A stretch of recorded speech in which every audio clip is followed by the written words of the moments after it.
आज ज्योति सिंह के लिए उमड़ा जन सैलाब। नमस्कार दोस्तों, मैं कार्तिक और आप देख रहे हैं भोजपुरी गाइड्स यूट्यूब चैनल।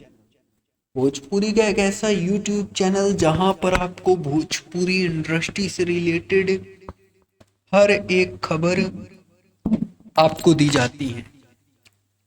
दोस्तों, आपको बता दें कि हाल ही में बहुत ही बवाल खबर निकल रही है। जी हाँ, हम यहाँ पर रिसर्च कर रहे थे, हमारी टीम बैठी हुई है, वह रिसर्च करती हुई नजर आती है और हमें बताती है कि भैया इन खबरों को आपको बताना चाहिए अपने चैनल के माध्यम से।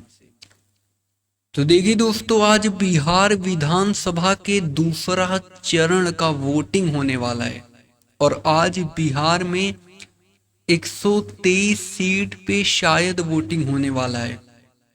123 या 22 सीट पे आज वोटिंग होने वाला है पूरे बिहार में, जिसमें से कराड़ विधानसभा भी शामिल है, काराकाट एक तरीके से, और मेरा भी विधानसभा शामिल है।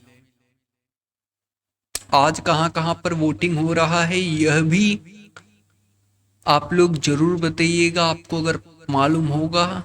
वैसे तो ऑलरेडी मालूम होगा ही, आप लोग देख ही रहे होंगे। सुबह 8 बजे से वोटिंग की प्रक्रिया स्टार्ट कर दी जाएगी, शाम 5 बजे तक चलेगा। तो आप लोगों ने वोट किया कि नहीं, कमेंट में जरूर बताइएगा। बाकी वीडियो पसंद आई हो तो लाइक कर लीजिएगा, सब्सक्राइब चैनल को कर लीजिएगा।